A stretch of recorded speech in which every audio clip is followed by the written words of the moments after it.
Donc on va commencer, je pense qu'il y aura des retardataires qui vont arriver au fur et à mesure, mais c'est pas absolument gênant. Donc on est là ce soir pour vous présenter une revue. Enfin, moi je suis enseignant à l'école pour ceux qui ne me connaissent pas dans l'option design graphique et je suis plus spécialisé des questions de numérique et on travaille ensemble avec Anthony Mazur et Élise Gay, mon associé, à une revue depuis maintenant 4 ans. Ça fait 4 ans qu'on a démarré, enfin les premières intentions du projet éditorial sont développées il y a 4 ans. Et voilà, donc il y a eu plusieurs lancements, notamment un à Paris il y a 2 semaines. Et donc voilà, l'idée c'est de faire partager un peu au sein de l'école, montrer un peu l'actualité des enseignants. Euh, voilà, Anthony intervient aussi en ce moment pour le jury de diplôme et fait le suivi des mémoires. Peut-être tu te présentes? Ouais. Oui, Anthony Mazur, je suis maître de conférence en design à l'Université Toulouse-Jean Jaurès et j'enseignais avant BTS à l'Université à Paris dans notre école. Et donc la présentation de ce soir, elle sera surtout sur le projet éditorial et pas tellement sur le contenu des articles. Autrement dit, si on travaille bien, vous devriez savoir comment on monte une revue depuis zéro et pourquoi pas monter la vôtre.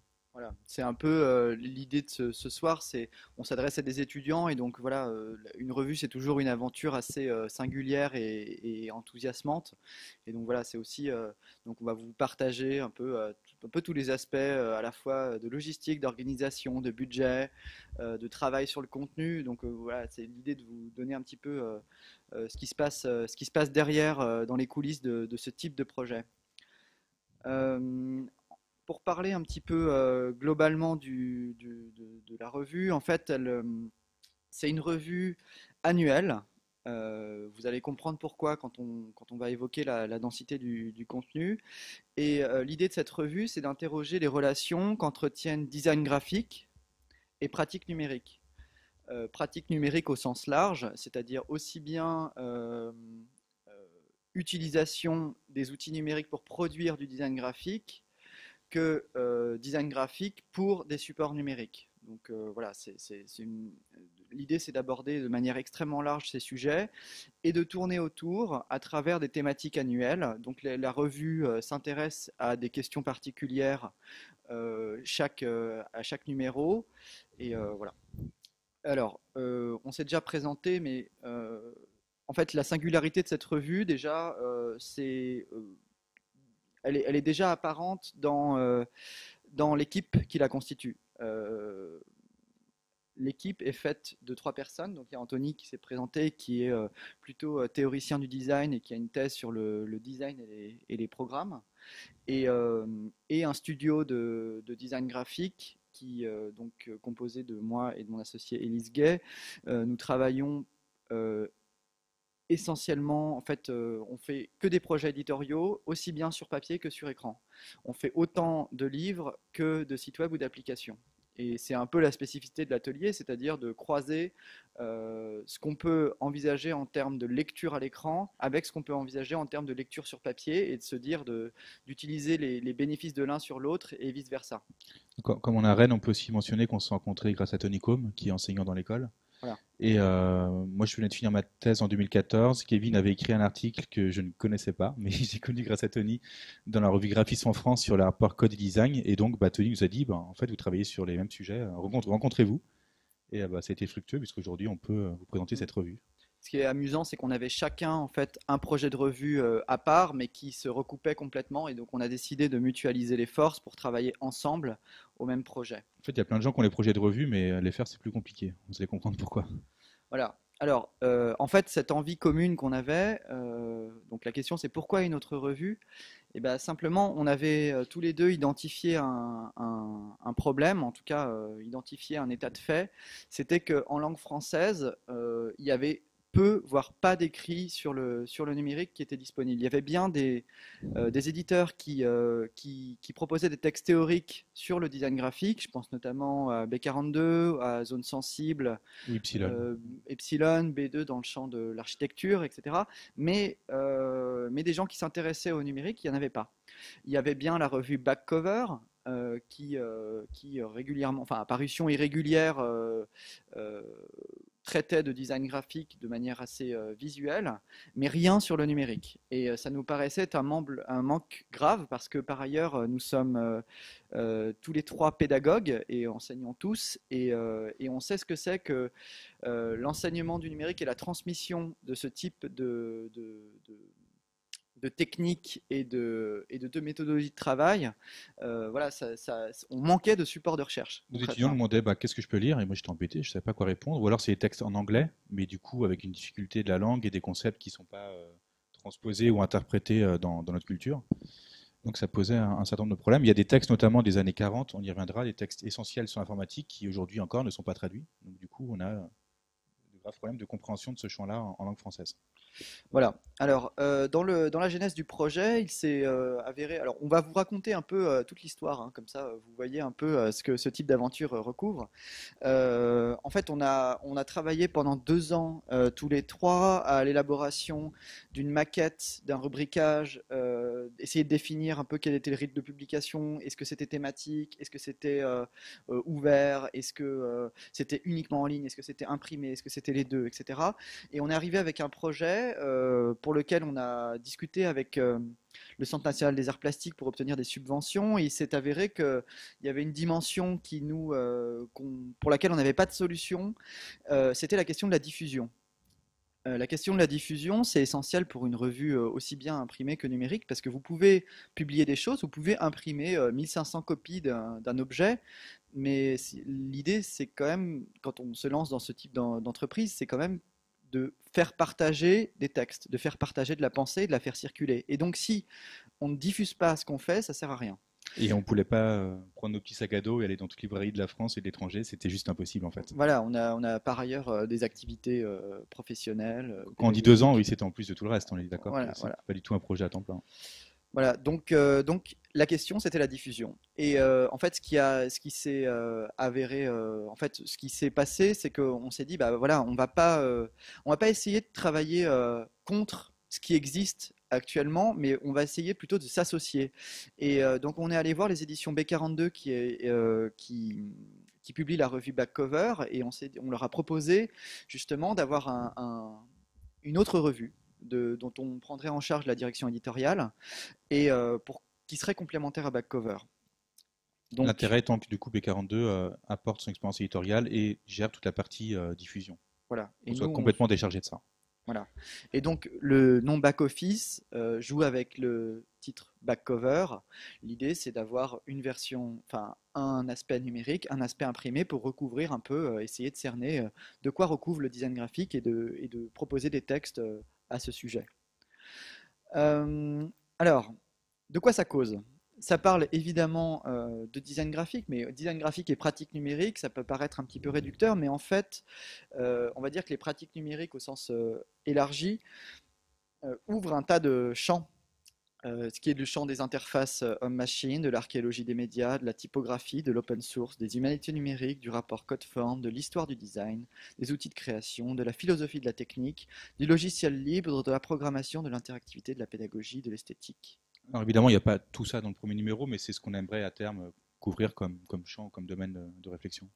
Notre ambition, c'est, à partir d'une même thématique, de tourner autour de cette thématique et de l'aborder de biais avec des profils d'auteurs différents, dans l'idée de cerner une question particulière et de faire contribuer, déjà de donner la... Enfin, c'est une revue de recherche, mais on se dit que la recherche n'est pas uniquement faite par les universitaires dans leur labo de recherche, évidemment qu'elle est faite là, mais elle est faite aussi par les praticiens, par un rapport aux formes, elle est faite aussi par des philosophes, elle est faite aussi par des gens par des historiens, et donc l'idée c'est en fait de multiplier les contributions avec des auteurs au profil varié pour cerner une question. Alors là, vous voyez ouverture internationale, parce que vous voyez que ce qui a motivé le projet en premier lieu, c'était déjà ce manque de texte en langue française. Les principaux textes sur le numérique sont écrits en langue anglaise. Voilà, c'est l'histoire de la technique qui veut ça. Et donc, l'ouverture internationale de la revue. Alors, la revue est entièrement bilingue, intégralement bilingue, et dans sa maquette, on va y revenir plus tard, elle propose une lecture synchrone de l'anglais et du français avec l'iconographie. En Donc, fait, c'est parce que si on s'est posé la question, mais si on faisait la revue qu'en français, on aurait pu se dire on traduit tout, mais du coup on aurait manqué le chemin inverse qui était de faire connaître à l'étranger des textes et des pratiques réalisées en France. Du coup, c'est pour ça que même si après dans les faits ça posait plein de problèmes, c'était très important pour le projet que la revue soit intégralement bilingue. mhm. Parce qu'il y a bien des auteurs sur la question des médias qui sont connus à l'étranger, je pense à Bruno Latour ou ce type de gens Mm. voilà, à Sciences Po, mais finalement c'est assez peu de labos. Et voilà, et c'est aussi l'idée de faire rayonner ce qui se passe en France à l'étranger. Donc c'est à la fois l'importation et l'exportation de la pensée. Alors, les types d'auteurs, j'en ai déjà un petit peu parlé, mais voilà, l'idée c'est vraiment de tourner autour de thématiques, de faire contribuer également des développeurs, de leur donner la parole parce qu'il y a une culture de publication en ligne pour les développeurs. Il y a beaucoup de développeurs qui ont des blogs et qui parlent de leurs pratiques et finalement c'est peu relayé dans le champ de la recherche. Oui, parce qu'en fait la structure des revues de recherche avec les appels à texte fait que c'est très contraignant, très structuré, très autoritaire aussi, il faut le dire, avec des résumés qu'on doit envoyer. Et donc, ça exclut de fait toute une population essentielle au design, qui sont tout simplement les designers, qui ne vont jamais répondre à ces appels, qui s'adressent avant tout à des universitaires, Voilà, qu'on avec des présente ce soir. exigences de Et donc, publication. on Ouais. voulait éviter cet écueil. Et que les étudiants aussi puissent écrire dans cette revue. On va y revenir après. Voilà, donc donner la parole à tout le monde et qu'il y ait de la recherche qui passe par les formes. Ça, c'était vraiment un truc essentiel. Alors, assez vite s'est posé la question du rubricage, c'est-à-dire qu'est-ce qu'on fait figurer, de quel type de structure on a besoin pour évoquer une thématique. Parce que, enfin, il y a pas mal d'apprentis graphistes dans la salle et vous savez que bon, là, une revue, là, actuellement, Back Office, ça fait un peu moins de 150 pages, et c'est extrêmement dense en texte, 500 000 signes à peu près, si ça vous dit quelque chose. Mais comment est-ce qu'on renouvelle l'œil et comment est-ce qu'on organise un rythme et des pauses dans la revue, c'est aussi, voilà, c'est aussi un des enjeux. C'est pas un livre, donc comme c'est une revue, il faut forcément des variants et des invariants pour que ça puisse durer dans le temps. Et ça, c'était une grosse partie du projet à définir. Voilà. Et donc, on est arrivé avec cette maquette. Alors, le premier, en fait, l'idée, c'est de structurer l'ensemble du numéro autour de 5 articles de recherche de fond qui font environ 25 000 signes. 10 pages, un peu plus Ouais, précisément. voilà, 10 pages Bien bien tassé. tassées. Ouais. Et donc, vous allez voir, alors, on va passer rapidement sur les articles, mais juste, je vais en décrire quelques-uns qui vous donneront un petit peu quelques notions et vous faire sentir un petit peu la teneur du contenu. Donc, le numéro s'ouvre sur un article de Lev Manovich, qui est un chercheur à New York, qui est théoricien des nouveaux médias et qui réfléchit à la question de la prégnance des logiciels dans la création. Et donc, c'est un texte un peu d'introduction dans le sens où il définit ce que c'est qu'un logiciel et explique en quoi les logiciels sont des objets culturels qu'il est essentiel d'étudier et qui ne sont absolument pas étudiés. Ça a été un des premiers à créer enfin, ce qui s'appelle les software studies, c'est-à-dire vous avez les cultural studies, vous avez les visual studies, et ben lui travaille avec son labo aux software studies, c'est-à-dire de prendre le logiciel comme un objet culturel et d'essayer de l'analyser en tant que tel. Et comment du coup le logiciel façonne toute la culture contemporaine, autrement dit. Donc c'est un article très important qui date de 2013. C'est important de le traduire pour nous assez vite, étant donné qu'il a écrit un livre qui est essentiel qui s'appelle Le langage des nouveaux médias, qui a mis 10 ans, encore il a été traduit, mais bon, 10 ans avant d'être traduit en français. Là on voulait un petit peu accélérer les choses. Et bon, on ne pouvait pas traduire le livre entier, mais en quelque sorte c'est l'introduction à cet ouvrage. Mhm.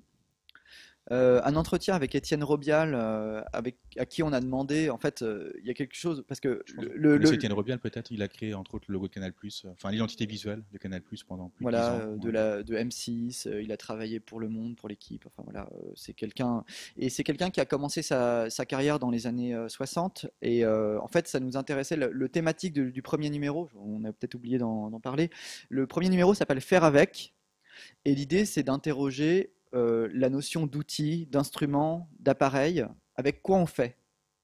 Qu'est-ce que ça veut dire d'utiliser un ordinateur? Et donc, déjà, ça nous paraissait essentiel que figure dans ce numéro quelqu'un qui nous explique de comment on fait sans ordinateur. Et donc on a fait un entretien au très très long cours avec Étienne Robial qui nous a reçus dans son atelier et il est par ailleurs collectionneur d'outils, de tire-ligne, de petits pinceaux, de petits carnets, de crayons de couleur, etc. Il a une collection incroyable de livres club, etc. Enfin, c'est quelqu'un qui a traversé plusieurs époques techniques. Il a commencé en Suisse à l'impression au plomb, il est passé à la photocompo. Enfin, voilà, il a eu un Mac en 1984. Bon, voilà, c'est quelqu'un qui a traversé tout ça et qui est extrêmement sensible à cette question des outils. Et donc, on a fait un entretien avec lui pour qu'il nous explique comment on fait. Alors, il nous explique très concrètement, voilà, tu prends ton texte au kilomètre, tu le coupes avec tes ciseaux, tu la colles avec ta colle ClearTac, ensuite tu grattes tes films, c'est flashé. Enfin, voilà. Donc, c'est aussi pour recueillir ces témoignages qui, mine de rien, se perd. Parce que finalement, toutes ces techniques-là, je veux dire, Étienne Robial, il a 75-80 ans et c'est pas archivé. Donc ça nous paraissait urgent d'inventorier ça. Alors même si c'est relativement partiel, il y a quand même, enfin, ça nous donne une idée d'une époque technique et surtout d'une époque technique qui a des influences absolument considérables sur la manière dont nos outils numériques sont formatés. Parce que, enfin, je l'évoquais tout à l'heure avec les étudiants de master, mais les métaphores des outils physiques sont extrêmement présentes dans les outils numériques, ce qui est un petit peu paradoxal. On pourrait se dire qu'avec un ordinateur, on va faire plein d'autres choses que ce qu'on peut faire dans le monde réel. Et non, en fait, quand on analyse un petit peu sérieusement ce qu'on voit, il y a quand même beaucoup de choses qui sont réempruntées au monde réel. Et juste pour Étienne Robial, c'est un article un peu particulier étant donné qu'il cite beaucoup d'objets et donc on a redessiné certains objets pour créer une sorte de lexique visuel. On verra peut-être ça Voilà, après dans les pages. dans les doubles pages. Ouais. Nolwenn, bon, je passe un peu plus vite. Nolwenn Modet qui s'est intéressée à la figure de Muriel Cooper, qui était une designer au MIT et qui a été une des premières graphistes à investir le champ du numérique. Eric Shriver, qui est membre du collectif Open Source Publishing, qui parle de la prégnance des interfaces à ligne de commande dans la culture hacker, et donc il définit cette culture hacker par le biais d'une histoire un peu des interfaces. Sophie Fétrault, qui est maître de conférence en design, mais design objet, et qui nous parle de... Du lien des Fab Labs aux métiers à tisser anciens, ou plutôt l'inverse, du coup des métiers à tisser aux Fab Labs, qui remontent cette longue histoire de comment les ouvriers et artisans travaillent avec ou contre les machines jusqu'au numérique. voilà. Donc ça, c'est pour les articles de fond. Un élément qui est apparu tout de suite intéressant quand on a cherché à diffuser une thématique, on s'est rendu compte qu'en fait, c'était extrêmement intéressant de regarder l'histoire pour comprendre ce qui se passait aujourd'hui. Et donc, il y a un article qui est très singulier dans le numéro et qui est formalisé comme tel, vous le verrez tout à l'heure. C'est ce qu'on appelle le rebond. En gros, c'est l'idée de faire un facsimilé d'un texte historique. Donc là, en l'occurrence, c'est un texte de Pierre-Damien Huyghe, qui est philosophe de la technique, enseignant à l'Université Paris 1, et qui est un texte de 1988, du tout début de ses publications, qui s'appelle L'outil et la méthode, et qui aborde, sous l'angle de la philosophie et de la distinction entre art, technique, design, on pourrait dire, la question de l'outil. Voilà, est-ce que le pinceau est-ce que le logiciel est comme un pinceau pour le peintre, etc. Il parle beaucoup de Baudelaire, de cette relation avec aussi un rapport étymologique au mot L'idée de cet ars. article, c'est d'aller chercher en fait en dehors des textes contemporains, donc avant le développement, enfin, il y avait déjà l'informatique personnelle, mais disons, le texte n'est pas écrit dans cette optique-là, mais d'aller explorer les concepts contemporains liés au numérique par un texte qui, a priori, Mhm. y est étranger, et de le relire avec l'auteur, donc il faut encore qu'il soit en vie, évidemment c'était le cas, donc à près de 30 ans d'écart, et de discuter avec lui des enjeux de ce texte-là par rapport à l'époque contemporaine. Et donc c'est assez touchant de le voir. En fait, il relit son texte et on s'entretient avec lui et puis il dit ah je pensais avoir cette idée il y a 6 mois et en fait c'est déjà présent il y a 30 ans. Là je me suis complètement trompé vu l'évolution, etc. Donc c'est aussi aussi pour démystifier le rapport que vous, étudiants, vous pouvez avoir aux auteurs, qui est une espèce de pensée absolue, mais en fait, voilà, on cherche, on se trompe, donc c'est aussi parler de la recherche que de faire ça, quoi. Euh, pour ponctuer le rythme de la revue, donc là, les 5 articles de fond, le texte de rebond, c'est vraiment des textes qui sont vraiment denses et assez conséquents et assez chargés en termes de références bibliographiques.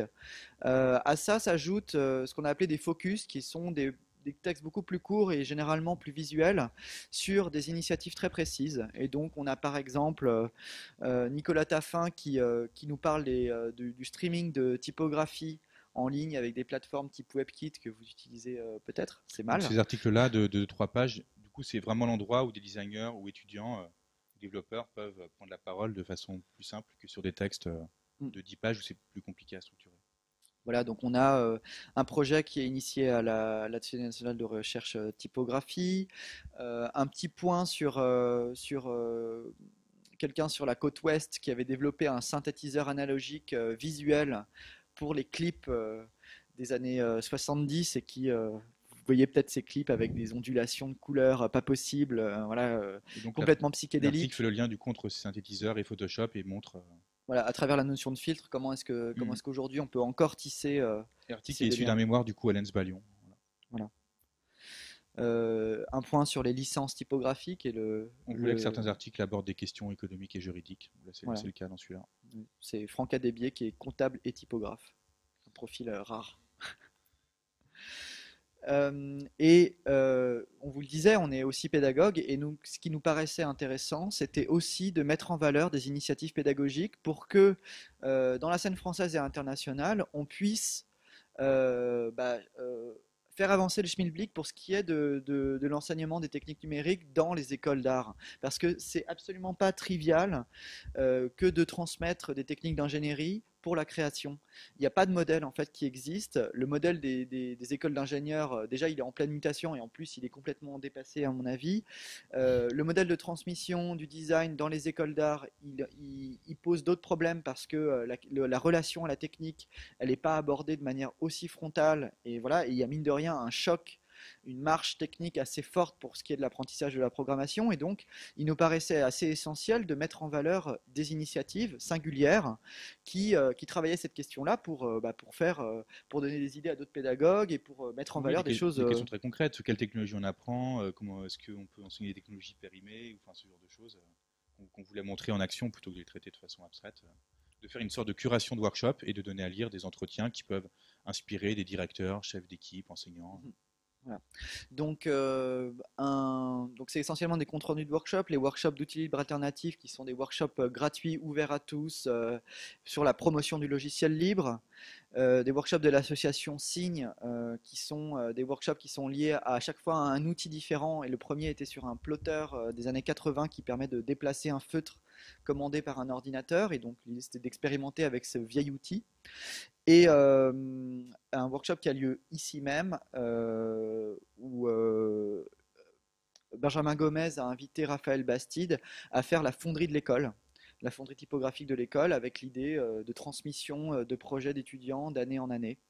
Donc voilà, ça nous paraissait assez essentiel aussi de proposer une tribune à des initiatives qui nous L'article de paraissent Raphaël intéressantes. intéressant, c'est comment on documente une production d'école pour que du coup les étudiants puissent travailler sur des productions d'autres étudiants et que le savoir petit à petit soit cumulatif et non pas Voilà, et tombe pas dans ne l'oubli. pas réinventer la roue tous les ans.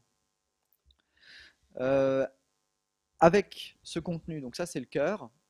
Avec ça, il y a tout un appareil, on pourrait dire paratexte, un avant-propos qui détaille les enjeux de la problématique, qui est assez développé et voilà, qui permet de baliser un petit peu les références à mobiliser. Un éditorial qui est aussi développé sur les enjeux, on va dire un peu plus conceptuels Du thème du en commun. thème. Ouais. Et surtout un glossaire technique, parce que l'idée de cette revue, c'est absolument pas de s'adresser aux spécialistes. On a l'ambition que n'importe quelle personne curieuse, designer, développeur, puisse aussi bien comprendre, que vous puissiez aussi bien comprendre des enjeux techniques complexes, qu'un développeur puisse comprendre la logique d'un projet de design, etc. Donc, il y a un glossaire technique qui permet d'expliciter chacun des termes qui sont mobilisés dans les articles et qui fait aussi office de référence pour la lecture. Et puis il permet par ailleurs de préciser certains termes Voilà, Internet, c'est pas le web, c'est deux choses différentes. Et donc, c'est aussi l'occasion pour nous de repréciser ces De choses-là qui, stabiliser un vocabulaire, ce qui n'était pas chose facile, on a eu du mal à le rédiger, surtout en bilingue. Du coup, ouais. c'est assez compliqué. Donc voilà, très concrètement, chaque mot compliqué des articles est souligné, et en fin de revue, on retrouve les définitions, et en ligne, on a juste à survoler les termes pour avoir des infobulles contextuelles. Voilà. Alors, Et ça s'enrichira pardon, d'un numéro à l'autre, et du coup, en ligne, on a une page accessible librement, où du coup, on a tout le vocabulaire, une sorte de Wikipédia des micro définitions. Wikipédia, Voilà, ouais, bon, qui du n'est pas design. contributif, c'est la vraie Ouais, différence, mais voilà. Mais en tout cas, c'est l'idée que ça puisse être aussi un endroit de référence pour ceux que ça intéresse. Donc, vous avez compris, c'est une revue de recherche. Alors, on a essayé de prendre aux revues de recherche ce qui nous intéressait et de laisser de côté le reste. Donc, le modèle des articles, on a peut-être oublié de le préciser, mais c'est qu'on ne fait pas d'appel à articles ouverts. C'est nous qui venons piocher. C'est nous qui venons on décider affirme que, un point de vue, une direction éditoriale, on voilà, assume ça. Donc on commande des articles ou on en republie, les deux sont possibles. voilà, mais il n'y a pas d'appel ouvert où on reçoit des contributions lambda. Ça nous intéresse pas. On veut pouvoir monter un numéro et solliciter les bonnes personnes aux bons endroits pour pouvoir dire ce qu'on a à dire. Et quand les appels à texte, qu'on fait travailler les gens pour rien en fait. On leur commande des résumés ou des articles et 2 sur 3 vont pas être retenus. Donc c'est comme l'architecture, hein, c'est une perte de temps. Après, on est ouvert à toute proposition, mais voilà, on n'a pas envie d'entretenir ce modèle Voilà. Par profitable contre, à personne. ce qui nous intéresse dans les revues de recherche, c'est aussi bah, la rigueur scientifique. Et donc pour ça, on a mis en place un comité de lecture international et paritaire, avec des gens qui ont des profils très variés et à qui on fait relire des textes en particulier. Alors c'est pas du peer review en double aveugle, c'est-à-dire que C'est pas anonyme. c'est pas anonyme, on dit à la personne qui relit le texte qui a écrit, parce qu'on pense que c'est intéressant de savoir qui parle aussi. Donc on n'est pas aussi rigide que ça pour les. Voilà. Et puis ça peut paraître anecdotique, mais le fait qu'il y ait des designers et des enseignants d'un comité de lecture, ça ne se fait pas du tout dans les revues de recherche Mm, mm. Il y a des classiques. Voilà. développeurs, là, je veux dire. Mm. Mais en même temps, On les met sur un pied égal avec des gens qui sont universitaires. Ça aller ne pose pas de trouver problème. un universitaire qui peut vous dire que telle notion technique est erronée, il faut se lever tôt. Donc on préfère aller solliciter les gens, même s'ils n'ont pas de certification, pas de thèse, et s'ils ne sont pas en poste à l'université, on pense qu'ils ont quand même leurs compétences. Bon alors des petits détails, oui c'est composé. On arrive sur les questions de maquette. Ouais. Ouais, on va parce que vous êtes graphiste, donc on va. La revue c'est aussi pour nous l'occasion de se mouiller. C'est-à-dire qu'en fait, on défend une certaine vision du design graphique et de son interaction avec le numérique. Et on s'est dit, bah voilà, une des premières tribunes, c'est aussi la maquette. Ah, c'est une revue design, donc il faut qu'elle soit l'objet d'un travail de design. Ce qui peut Voilà. paraître évident pour vous, étudiants designers, mais ce qui n'est pas le cas du tout dans le paysage universitaire. Ouais, dans le champ de la recherche en design, vous regardez Les revues les design revues, ressemblent c'est souvent à des revues de philo ou à n'importe quel type de revue, quoi. voilà. Ce qui est assez sans images, enfin, vous voyez. Donc voilà, donc la revue mobilise dans sa mise en forme ce qu'on défend par les textes aussi. Donc c'est aussi l'idée que c'est de la recherche par les formes. Euh, Alors pourquoi c'est pas un caractère libre? Alors, ouais, non. Alors, juste pour parler de ce caractère, ce qui nous intéresse, c'est que justement, bah, je crois que cette image en témoigne assez directement, c'est que Agipo, c'est un caractère qui est dessiné par Radim Peshko, qui est un dessinateur contemporain, ce caractère date de 2014. Et ce qui nous intéresse, c'est que en fait, il mobilise des références historiques, en l'occurrence modernistes, qu'il actualise avec des détails de forme et en même temps une plastique qui se veut un petit peu qui revisite l'histoire. Et finalement, ce regard sur l'histoire, il nous paraît intéressant parce que c'est exactement ce qu'on fait dans la revue. Donc voilà. Et par ailleurs, il est dans un jeu de graisse assez vaste et Il a il un jeu de tient. glyphes assez étendu, et puis l'oblique, enfin l'italique qui est oblique, du coup slanted Ouais, presque, nous intéressait dans son caractère un peu ironique et qui marche bien avec l'interface de la version numérique dont on va parler après. voilà. Donc voilà un petit aperçu de près parce que La y a pas gestion des beaucoup de langues, ouais, détails. donc Voilà. français en gras et Anglais anglais en en régular, régular. Et donc voilà, tout simplement. toute la lecture est synchrone. Et voilà, il suffit de se repérer sur quel texte est en gras pour savoir qu'il est en Et français. là, vous avez les termes soulignés qui sont du coup des termes du glossaire technique. Voilà. Donc alors on va rentrer un peu plus dans les objets parce que évidemment la revue elle interroge. on va dire, la perméabilité des supports. Et donc, il nous a paru assez évident de faire une revue qui soit multi-support. Ça ne Bon, peut pas vous paraître évident aussi. Après, encore une fois, quand on a fait un état de l'art quand même assez dense, hein, des revues de recherche, pas seulement françaises, et on a trouvé très peu d'exemples de revues de recherche, même de revues tout court, qui fonctionnaient bien en support imprimé numérique. Quand on dit numérique, c'est pas du PDF, hein. Enfin, le PDF est voilà. un support destiné intermédiaire avec l'imprimeur. C'est pas un support qu'on peut travailler en tant que lecteur. Bah, PDF, ça veut dire Printed Document File, donc c'est pas fait pour lire l'écran, quoi. Vous pouvez pas agrandir les caractères, c'est pas responsif, hein, ça pose tout un tas de problèmes Voilà. qu'on voulait éviter. Et donc, vous allez voir, la revue, justement, travaille avec les supports de lecture contemporains. Donc, on a une revue papier parce que c'est important pour déjà l'archive, la diffusion, la rentabilité économique et l'assise universitaire. La revue, je pense, va acquérir assez vite une certification universitaire qui va faire qu'elle va compter dans les publications des chercheurs qui sont à l'université et qui ont besoin de publier. Et donc la revue papier était essentielle. Et puis voilà, c'était aussi une opportunité de travailler à un objet singulier et qui s'affirme comme tel. De prendre de ce que chaque support a de mieux au lieu de les opposer, quoi. On a Ouais, trouvé des très bonnes revues en numérique, très bonnes revues en papier, les deux, voilà. ça coince. Donc c'est une proposition, en tout cas c'est notre proposition. Donc voilà, c'est...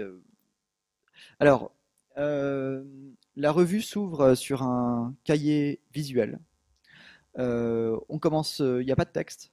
Les 16 premières pages sont uniquement visuelles parce que ça nous paraissait essentiel de rappeler que on parle de forme.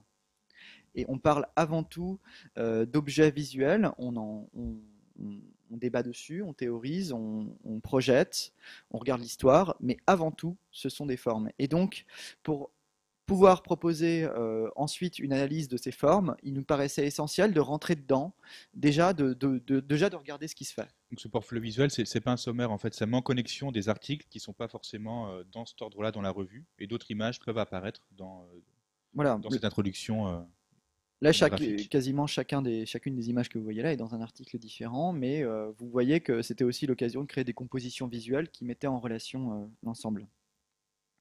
Et donc Donc, le reste de la revue est imprimé en noir en coloré. Ouais. noir sur fond vert, l'idée étant que ce vert fait partie de l'identité de la revue qui évolue de numéro en numéro.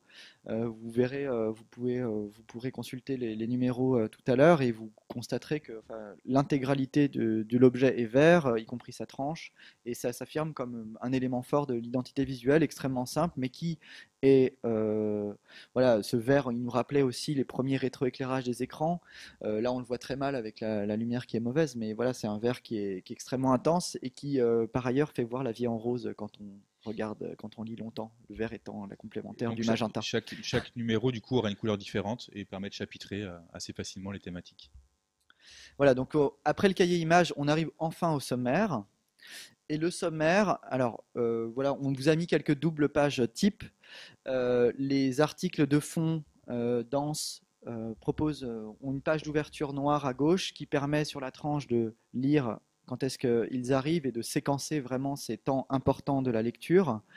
Et vous avez ici les deux colonnes de texte qui commencent à se dérouler.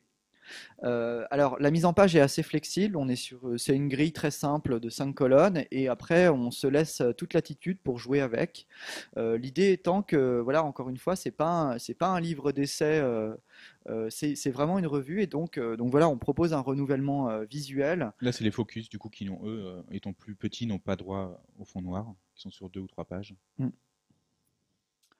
Donc, on parlait Voilà des l'article commandes. de Robial, voilà, avec les images qui du coup mettent visuellement les objets cités par Étienne Robial. Donc là, il nous parle de ces trames qui bricolaient avec de la gomme arabique, donc on en reproduit une trame. Il nous parle aussi des bandes de reproduction qui servaient à agrandir, réduire des images, etc. Donc l'idée, c'était qu'en fait, on avait déjà des photographies qui étaient prises dans son atelier, on avait des photographies de lui en train de manipuler des choses, et on voulait un autre type d'iconographie qui permettait de simplement représenter des outils de manière schématique. Alors, bon, vous le verrez sur le document imprimé, il y a un jeu de trame qui l'évoque. Enfin, bon. Voilà. Alors, pour ce qui est de l'article rebond, dans la mesure où on republie un texte qui a été publié il y a une trentaine d'années, il nous a semblé assez essentiel de faire sentir qu'on republiait le texte et donc de faire figurer un facsimilé à l'identique. enfin un vrai facsimilé de l'article, en tout cas pour la partie publiée dans la langue originale, et ensuite de traduire ce facsimilé suivant Ce qui n'était suivant pas si notre simple, grille. l'article étant, enfin, la revue étant complètement épuisée, elle est disponible nulle part, Oui, on a trouvé une obscure même chez l'auteur. Donc bibliothèque. du coup, voilà. Voilà. Bon. Enfin voilà, on exhume des choses, donc ça implique un certain nombre de choses. Donc, et juste pour finir le petit tour visuel, euh, le glossaire technique En bilingue. Ouais. en Ouais. bilingue, les définitions se suivent. Voilà. Donc là, ouais, ça fait une dizaine de pages. Et l'idée, c'est que voilà, en fait, c'est assez agréable de le consulter seul, pas uniquement comme référence depuis un article. C'est aussi quelque chose qui peut, voilà, qui peut. Qui se lit de façon autonome. Ouais. Mm. Alors la question, ouais, les enjeux multi-supports. Voilà, les enjeux multi-supports. Parce que en fait, donc on a cette revue imprimée. On va parler après d'argent et d'économie, mais déjà on vous fait un petit peu le panel. Quels sont, en fait, on s'est posé la question des usages, dans quel contexte on pourrait lire une revue dense en termes de théorie. Et donc on s'est dit, bah, sur le web, c'est quand même assez essentiel de pouvoir lire parce que simplement quand on fait de la recherche, on a besoin de copier-coller des textes, on a besoin d'avoir des références assez vite. Et puis en Voilà. termes de mode d'accès, tout simplement, on découvre une revue essentiellement par des moteurs de recherche, de façon bon, pas aléatoire, mais Mm. non déterminée totalement. Et voilà, donc si la revue n'existe qu'en application, ben, elle est invisible Du web. d'une grosse Mm. partie du trafic. Mm.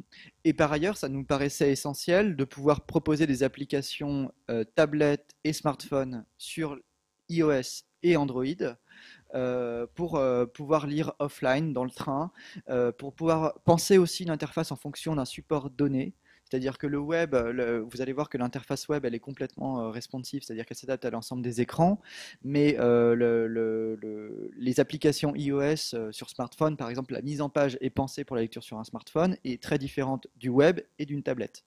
Donc à chaque fois, c'est un travail de mise en page différent parce que évidemment qu'on ne lit pas sur un format qui fait 8 cm de haut par 4 et un iMac de 27 pouces. Enfin voilà, les choses demandent à être adaptées toujours et on veut conserver la même exigence typographique à l'écran que celle qu'on a sur la revue papier. Un troisième support qu'on aurait pu envisager, mais qu'on a vite écarté, étant l'EPUB, qui pose trop de problèmes techniques, étant donné que c'est dépendant du hardware des liseuses et qu'on ne maîtrise pas les mises à jour de ces différents matériels. Et qu'on estimait que si on couvrait le web et les applications et l'imprimé, c'est déjà assez suffisant pour lire la revue. Oui, voilà. Bon.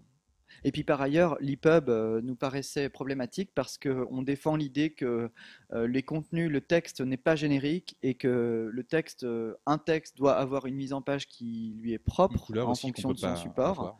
Et donc voilà, l'idée c'est de se dire qu'on mobilise des éléments de mise en page en fonction des supports. Donc ça c'est le sommaire sur lequel on arrive. Donc vous voyez le lien Ça, avec c'est le la site web. revue Ouais. imprimée. Ouais. Donc là on est sur le site web. Et juste pour vous montrer un petit peu la manière dont un article est formaté. Alors là, c'est quand on est logué, mais si vous n'avez pas acheté la version numérique, vous avez un petit écran de login qui vient interférer avant cette page. Alors, vous voyez une proximité formelle déjà avec la revue imprimée, sauf que c'est assez différent dans le sens où bah, il y a plusieurs éléments qui contrastent avec la revue papier, parce que la revue papier, vous savez comme moi que un livre est un objet, vous l'avez constaté, et un objet, le rythme des pages fait qu'on sait où un texte commence, où un texte s'arrête, c'est quelque chose qui est tangible, et à l'écran, on perd ces éléments-là. Et donc ce qui nous apparaît dans un premier temps essentiel, c'était de signifier combien est-ce qu'on on peut lire, combien est-ce qu'il nous reste à lire. Surtout sur des longs articles de 10 pages, où bon, certes, on a la barre de scroll, mais c'est pas suffisant pour se repérer. Et surtout quand on change de page, on sait plus ce qu'on a lu avant. Voilà, donc il nous a paru essentiel d'intégrer des compteurs que vous voyez ici qui permettent de savoir à quelle ligne on est et à quel pourcentage de l'article on en est rendu. Vous avez quelque chose d'assez similaire, mais différent malgré tout sur Medium, qui dit cet article c'est tant de minutes de lecture. Mais bon, une fois que vous avez démarré la lecture, vous savez pas où vous en êtes. Voilà. Donc ça, c'est un élément interactif et on va dire que la colonne de texte est une colonne composée de manière à avoir un nombre de signes par ligne correct. Les notes arrivent en vis-à-vis de leurs appels et au soulignement d'un mot du glossaire, bah, évidemment que sur la revue imprimée, on a besoin de se reporter au glossaire technique qui est situé en fin. Là, on utilise la possibilité de faire apparaître des éléments et donc voilà, on a une surcouche qui vient afficher et définir les Voilà. choses. Puis les notes comme les images sont étant en vis-à-vis, ça évite aussi de se reporter un peu comme le glossaire dans une autre page ou en fin de page et après on perd le fil. Là, on a tout en vis-à-vis sans que ça se superpose. Voilà, donc vous voyez que c'est assez simple. La petite particularité, c'est que évidemment, on mémorise le pourcentage de lecture de l'utilisateur et ça, après, dans le sommaire, on peut avoir une vue. Comme une jauge de progression d'un jeu vidéo, vous savez qu'il vous reste tant de pourcentage à lire pour compléter tous les items. Voilà, donc on voit que l'article, l'entretien avec Pierre-Damien Huyghe, j'ai lu l'intégralité, mais qu'il me reste trois quarts de l'article de. Donc voilà, donc ça c'est. Ça, c'est lié à votre compte utilisateur. Donc, du coup, si vous connectez sur un autre appareil, ces pourcentages sont gardés en mémoire.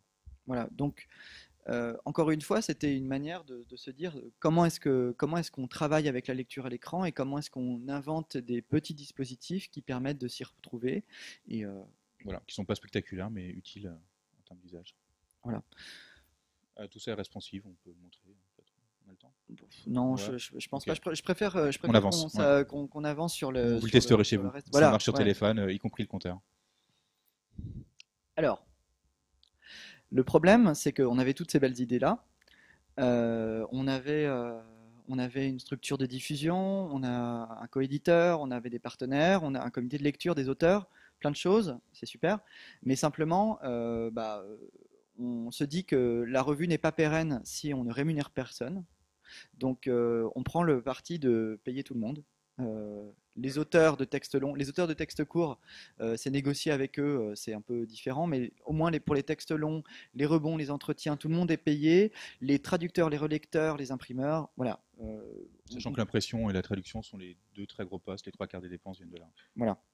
Il nous faut 13 000 euros par numéro, sachant que bon, tout le monde est payé sauf les designers et l'équipe éditoriale. Voilà, si on veut que les choses existent. Oui, c'est un budget qui ne comprend pas le maquettage et le développement Non, logiciel, ni la vraiment relecture pas. des textes. Vraiment pas du Sinon, on pourrait facilement le multiplier par 4. tout. Si, la relecture, si. Oui, la relecture, mais pas celle qu'on fait nous. Ouais. Donc voilà, comment on fait pour ça? Comment on fait pour faire en sorte que les choses arrivent? Il existe différentes structures d'aide au financement. Nous, on a opté pour une solution composite. On a demandé une aide à l'édition du Centre national des arts plastiques qui nous a plutôt bien doté parce que le projet était multi-support et qu'il comblait un manque dans le paysage français. Mais le Centre national des arts plastiques ne finance pas plus de 50% du budget. Et une seule fois aussi. Et une seule fois pour un seul numéro, donc c'est l'idée de mettre de côté. Donc très vite, enfin voilà, s'intéressant au numérique, il y a des éléments qui font partie de la culture collaborative, qui sont les plateformes de crowdfunding. Et donc on s'est dit, bah voilà, on va lancer une campagne de financement participatif. Donc pour ça, on a recruté un chargé de communication, on a mis en place une plateforme sur Kickstarter.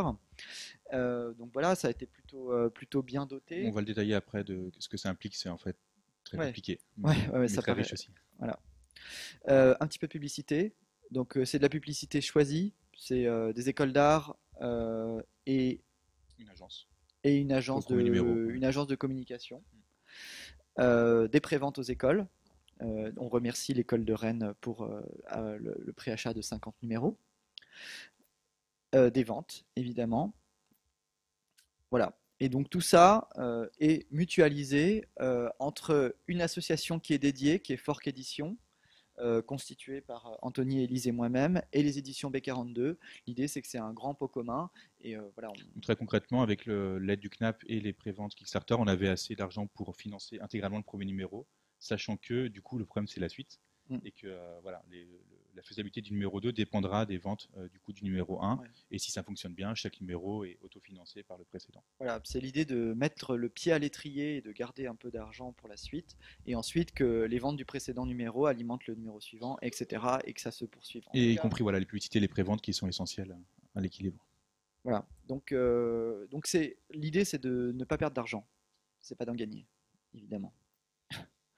Donc on parlait de la diffusion, évidemment c'est essentiel pour...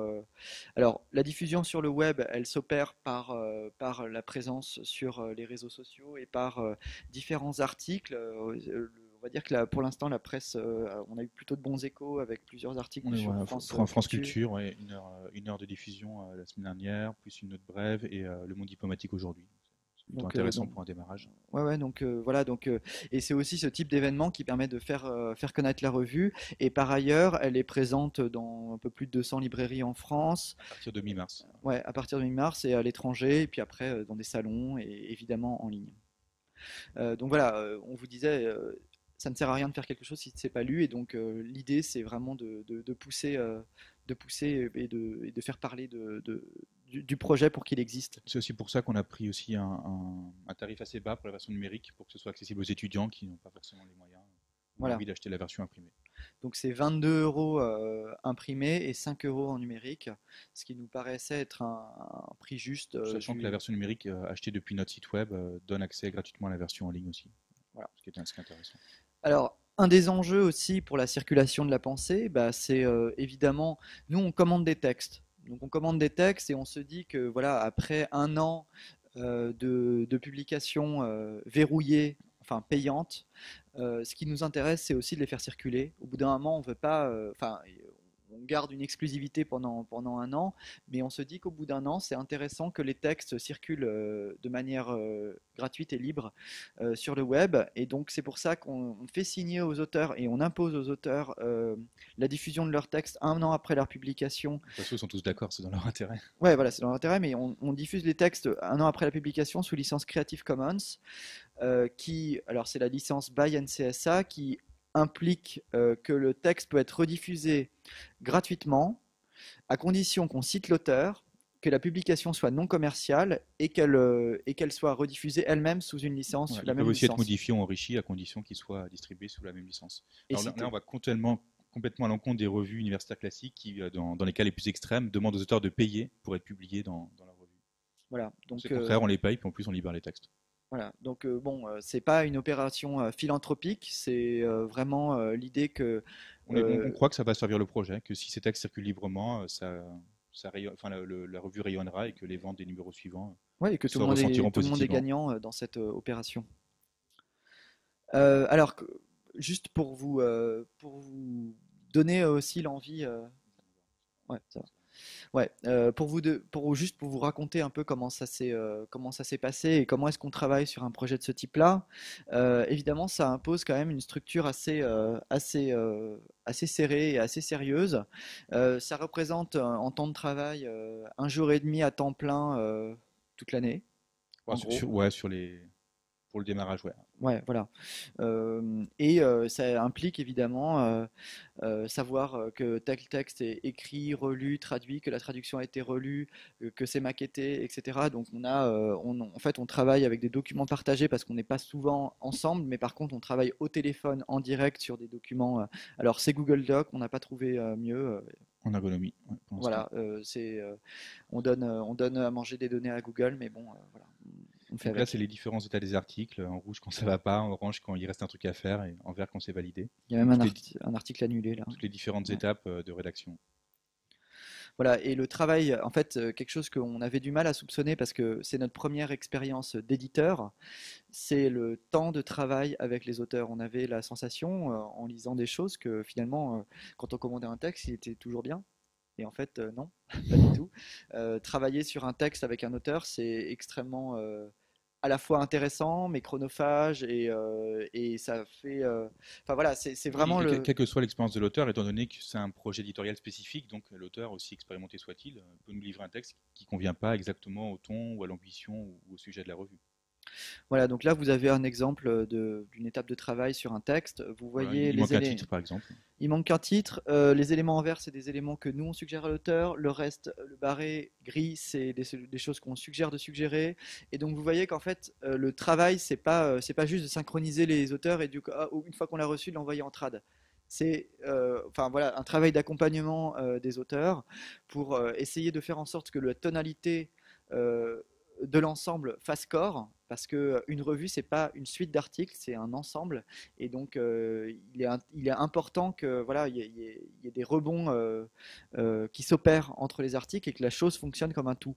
Et cette vue large, les auteurs, évidemment, ne peuvent pas l'avoir. Ils travaillent que sur un texte, donc c'est vraiment le rôle du comité éditorial de faire ce travail, qui est extrêmement long parce que multiplier ça par 15 auteurs avec des emplois du temps différents des Voilà. deux côtés, Et vous imaginez le bordel. sur 5-7 versions. Voilà. Bon, la prépa de copie, ça, on va pas revenir là-dessus. C'est l'étape avant la maquette où il faut tout baliser. Ça Voilà, rentre dans le design.